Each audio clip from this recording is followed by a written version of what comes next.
তো বন্ধুরা, অনেক তো খেলে ইলিশ মাছের পাতুরি, আজ না হয় একটু রুই মাছের পাতুরি বানিয়ে দেখো।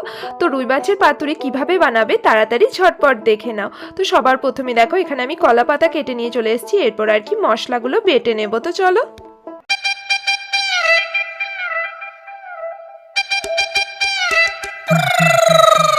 ওরে বাংলাদেশে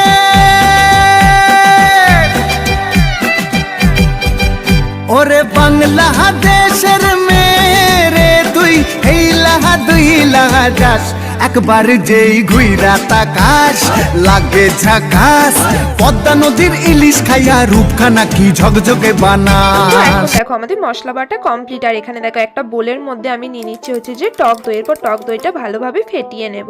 ফেটিয়ে নেবার পর একে একে দিয়ে দেবো এখানে মশলাটা বেটে রাখলাম সেটা, আর সেটা ভালোভাবে মিক্স করে নেব। মশলার মধ্যে আছে হচ্ছে যে পোস্ত, সর্ষে আর লঙ্কা। তারপর এখানে দিয়ে দেবো একে একে চিনি, তারপর নুন, দেবো সর্ষের তেল। আর সর্ষের তেলটা দেবার পর আবারও ভালোভাবে মিক্স করে নেবো সমস্ত উপকরণগুলো।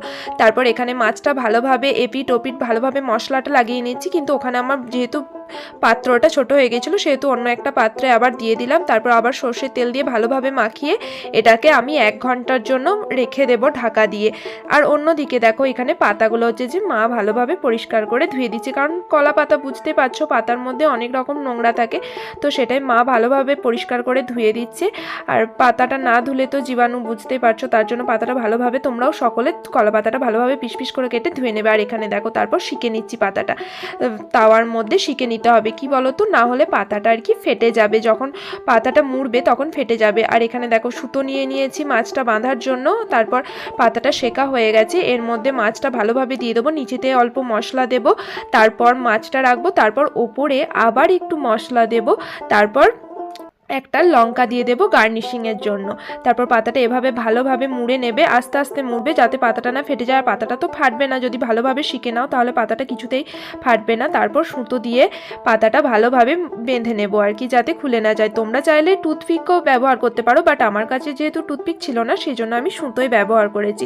তো সুতোটা ভালোভাবে বেঁধে নেবে। তারপর এখানে তাওয়াতে দেখো তেল গরম করতে দিয়েছি, আর তেলের মধ্যে দিয়ে দিয়েছি আমি বেঁধে রাখা মাছগুলো, কলা পাতায় যে মাছগুলো বেঁধে রেখেছিলাম সেগুলো। আর এখানে দেখো আমার ভাজাও হয়ে গেছে, ভেজে তুলে নিয়েছি। এপিট ওপিট করে ভালোভাবে ভেজে নেবে যাতে মাছটা ভালো সেদ্ধ হয়।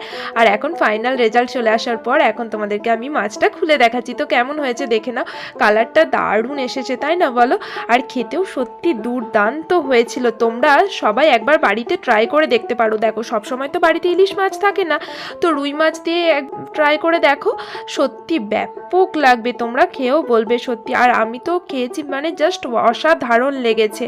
আর ভালো লাগলে আমার চ্যানেলটা লাইক কমেন্ট শেয়ার, আর যদি চ্যানেলে নতুন হয়ে থাকো তাহলে চ্যানেলটা অবশ্যই সাবস্ক্রাইব করে দিও।